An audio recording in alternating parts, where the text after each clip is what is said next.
Hey guys, Jacob with Jacob Comics. Alright, today we're going to be reviewing X-Men number 10, which is a series that I've currently been really enjoying. I've been reading this one since issue 1, and it's one of my favorite superhero teams. Like, maybe it's my favorite. I don't know. Anyways, let's not get let's not get started on the subject of favorite superhero hero team, but I definitely love me some X-Men. Now, as always, I do want to let you guys know about the contest. We're doing a 100 subscriber giveaway, and when we hit 100 subscribers, we're going to give away the Suicide Squad number 1, which is the first team appearance of Deadshot, Deathstroke, Harley Quinn, Duella Dent, and the Black Manta. And all you have to do to enter to win is like, comment, and subscribe to the channel. And when we hit 100 subscribers, we're going to randomly pick one of the videos and use the YouTube comment random picker. And somebody's going to win the book, and we're going to send that away. So let's get right on into this. Now, first, I don't always do this, but that is such an awesome cover with Laura Kinney, X-23. Um, and you can't quite see who she's fighting if you're not 100%. But we're gonna get right into that because that's actually revealed who that is in the issue, and I think you guys will be kind of excited to find that out. Somebody is back in the X universe. Now, remember, guys, if you haven't watched my reviews before, heavy into spoilers. And so if you haven't read X-Men 10 or you don't want to be spoiled about what happens inside the issue, we're going to be going through everything today. So, yeah.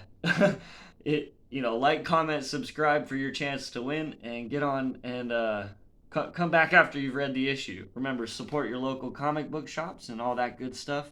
So let's get right on into the issue, okay? And as always, I do want to shout out the creative team on the book before we start getting into it. And first off, we have Jerry Duggan as the writer, and Javier Pina is the artist on this issue, on issue 10.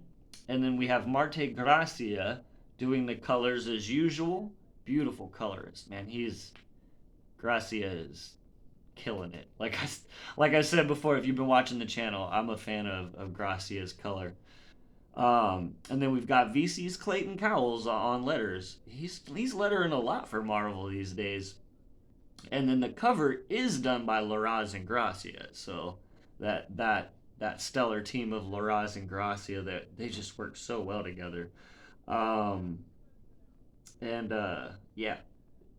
So there we go. That's the creative team right there. And let's get on into it. All right. So first, starting off, is we have kind of a team of random mutants that I honestly don't completely recognize anybody, and I'm super. So they're a lot newer people. I believe that it's the five. It's got to be.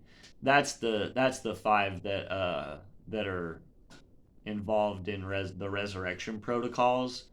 Because Xavier comes walking in, and they're birthing an egg from the resurrection. So somebody on the X team has died, and had to be resurrected. Which, if you saw that happened about 2 issues ago. X-23 actually died. She died. But yeah, hey, if you're an X-Men now, you're just resurrected in an egg. It's okay.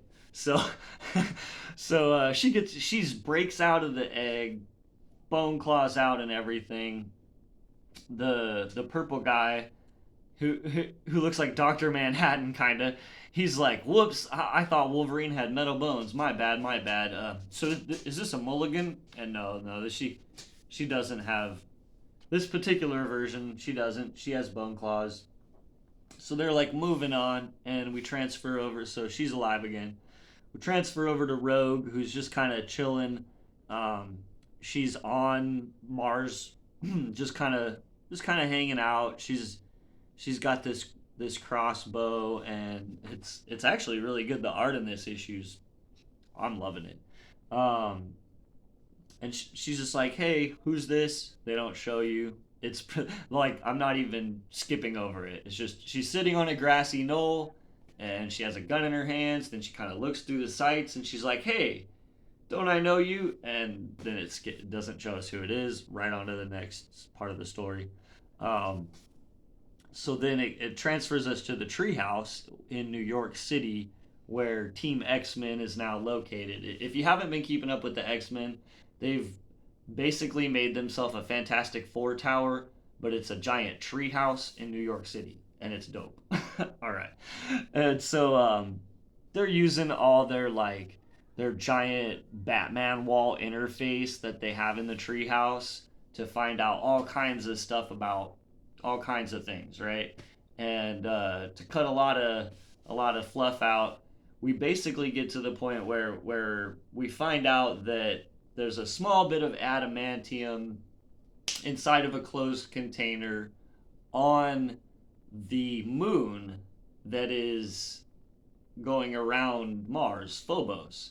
Now, if you haven't been keeping up with the X Men, again, real briefly, that has been taken over by Fei Long, who is actually an advanced human who is basically set out to kill all the X Men. That's his life goal. He is not cool with mutants at all. He's like the new version of human bad guys, but he's like a biologically enhanced human, so he actually has superpowers. We saw him destroy, not to get into issues that back issues, yeah, but he just destroyed he's very powerful now. And so Laura Kinney decides, X-23 decides that she's going to go alone to this planet to try to get this small piece of adamantium and bring it back with her, because she believes it's another one of the clones of herself that's still a baby, and Dr. Stasis, who is working hand in hand with Wei Long, is also on Phobos and has an outpost on Phobos, and so it could be possible that she thinks that one of her clones is out there, and so she wants to try to save it, right? And so then, as always with a lot of these, we get into kind of a breakdown panel that just gets you a little caught up, and so we'll go ahead and read all that. Um, and how that goes is it says Sync, using Jean Grey's powers, wiped the knowledge of mutant resurrection from human reporter Ben Urich's mind in order to protect Krakoa. But even with one more threat eliminated, many more circled the mutant nation. The anti-mutant organization, known as Orcus, continues to gather resources and plot against mutant kind. The recent establishment of an outpost on Arako's moon Phobos by Orcus agent Fei Long has especially inspired concern and anger. Meanwhile, somewhere in the far corners of the galaxy lies a game world, a deep space casino where Cordyceps Jones is taking bets on the destruction of Earth, and it's coming time to find out where the chips will land. All right, let's get fully into the issue. So a short time later on Phobos, um, we kind of see this guy's like, the last shipment's in for today. He waves at his friends goodbye, walks away. Um, some inconsequential stuff with one of the like a basically a henchling of Fei Long, and then maybe it's Fei Long, but he's just super trans. That could be Fei Long because he's been going through a lot of upgrades to himself. Like I said, he's like an advanced human. That he designed himself to be able to live on Mars. So it's I think that's him actually. It's a red skinned guy, and he's talking to his henchlings basically. Um, and then we do see that X-23 has arrived on scene, and she's broken into the installation, and she's making her way through, and she wonders who it is. She kind of thinks a little bit about how people were like, "Don't go on your own," but she just was like, "Nope, I'm gonna go now." And there she went. It kind of explains what I said already, as it shows her using her claws to break one of the door boxes and open the door to the room that contains the box with adamantium inside it that she believes has one of her like twin, not twins, but one of her cloned babies of her. So she opens it up and she's like, "I'll have you free in a sec." And then she sees who it is and she's like, "Oh hell." And I do sometimes give you guys panels, like maybe the best ones. But and so we have here the reveal. It is Lady Death herself, and she's back. And if you look, just trying to be real careful. If you look, that's actually her claws on the front cover. And so she's like, "Rawr, where's Stasis?" And "I'll kill you all." Because she's pretty upset that Dr. Stasis has had her in here, right? And and she goes, "Hang on, Deathstrike, you're a prisoner of." She goes, "The X-Men. He must have traded me to Krakoa." And she's like, "No, I found you here. I'm trying to save you." And Lady Deathstrike's like, "I'm not feeling that. We're fighting. You said the wrong thing." They start fighting. They both pull out their claws, and X-23 pulls out her feet claws, which if you've seen those before, and she does a super kick, basically to Lady Deathstrike, just chopping her almost in half, and she's just bleeding out everywhere. And Laura Kinney's like, "Listen, I thought you were someone else." And she's like, basically dying. And she's like, "Listen to me, and heal up." And Lady Deathstrike's like, "I can't. It's the damn metal, the adamantium." And X-23 is like, "It's poisoning you. I've seen it before. It'll be the end of us all." And she's like, "Oh, it'll be me first, right?" And it's like, "Where on earth am I?"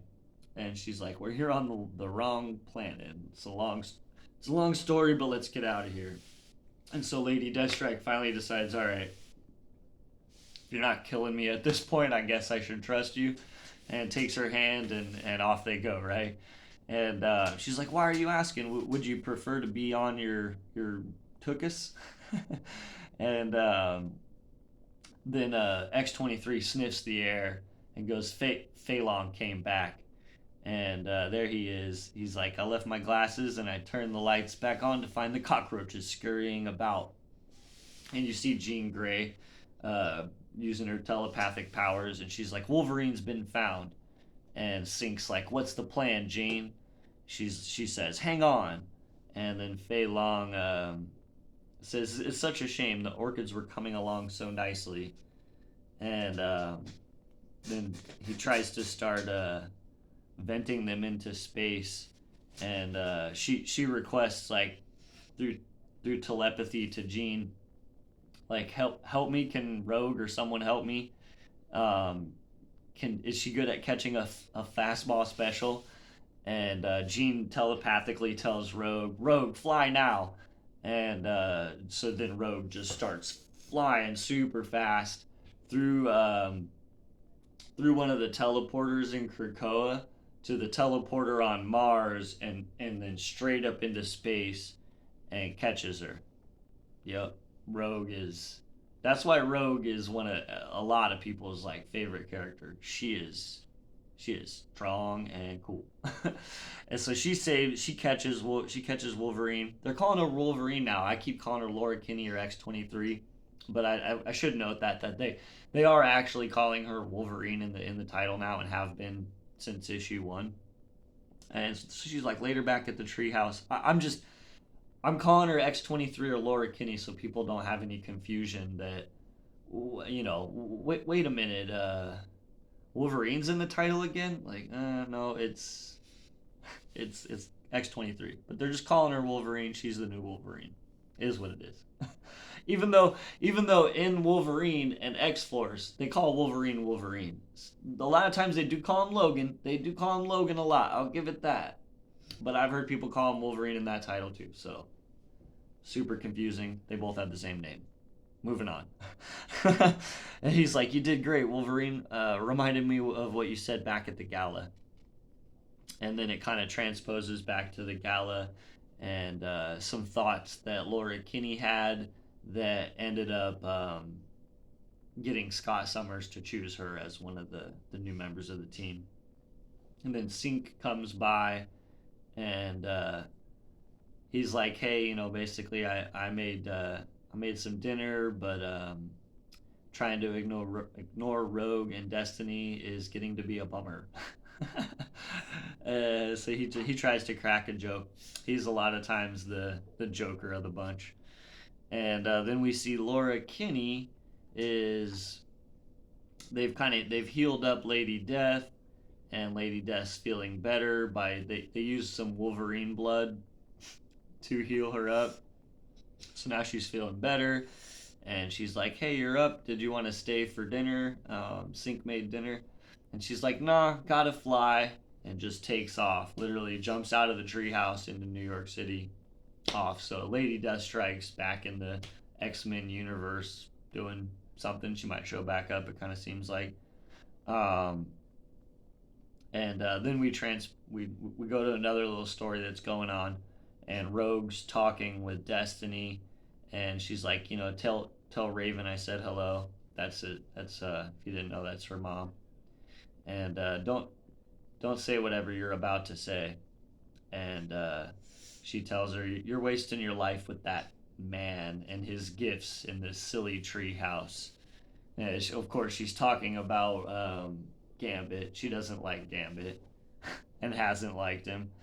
And so they have a conversation about that, and Rogue says, "No, you're wasting your gifts." And yeah, it doesn't end well between mother and daughter. It's a bit bitter, um, but it does get Rogue a bit angry about doing something that she's wanted to do. So she goes and walks in to where to where Gambit's hanging out at the bar with his pals, with Forge. We can see it looks like the Thing. I don't know, and some other people.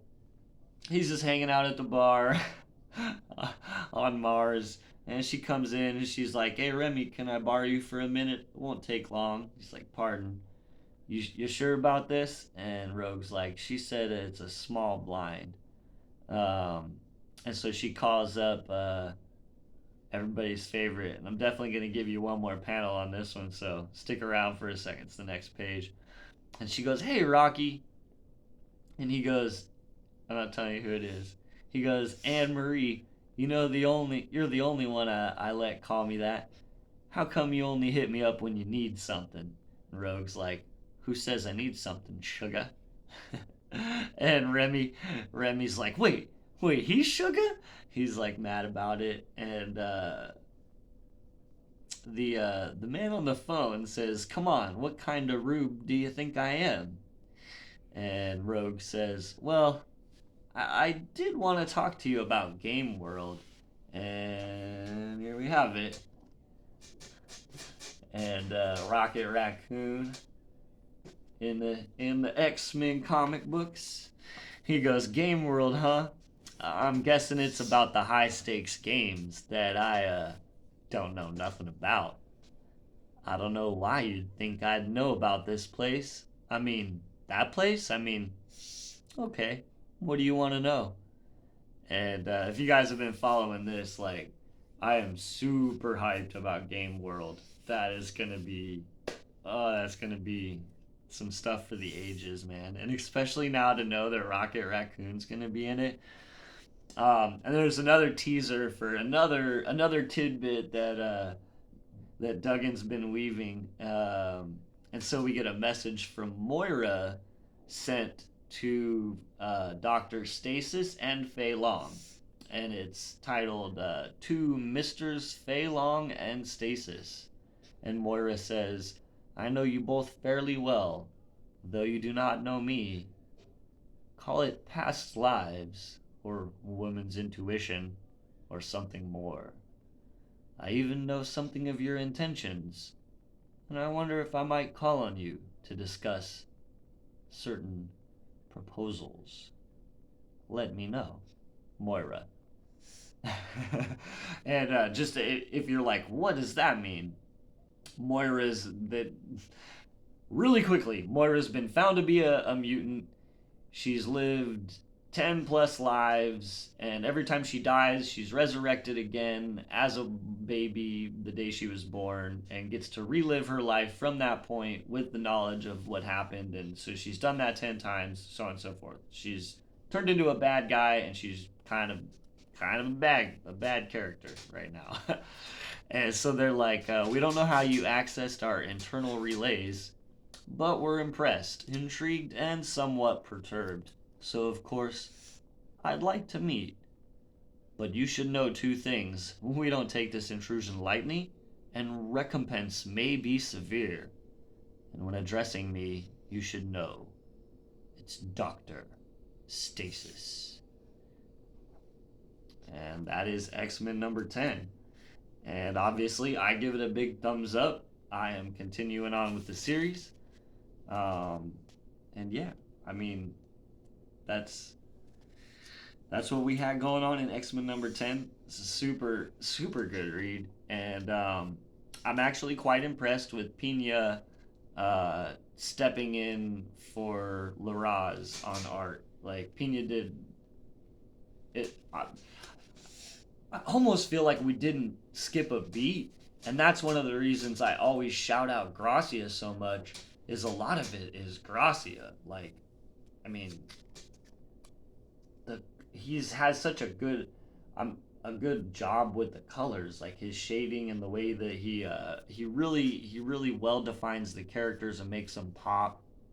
Gets highlights and light effects everywhere. He's a it's if you don't like Duggan's writing, I mean you gotta be picking it up for Laraz colors. That's my 2 cents. I don't know. I, I'm also really enjoying this story that Duggan's weaving. I feel like he's playing the long game, and we're looking at actually now that we're at issue 10. I want to say that he had like a 12 issue arc that that led up to a 4 or 5 issue miniseries on Game World, and just I'm I can't wait. That's where I'm at right now. Remember, like, comment, subscribe if you watch this far into the video and you like this kind of content. Hey, you'll get a chance to win the Suicide Squad #1. And if you guys are looking for comics or any back issues or anything like that, hey man, help me out. Click the link below and buy some comics off me. All right, we'll see you guys tomorrow for new comic book day, and have a great night. Okay.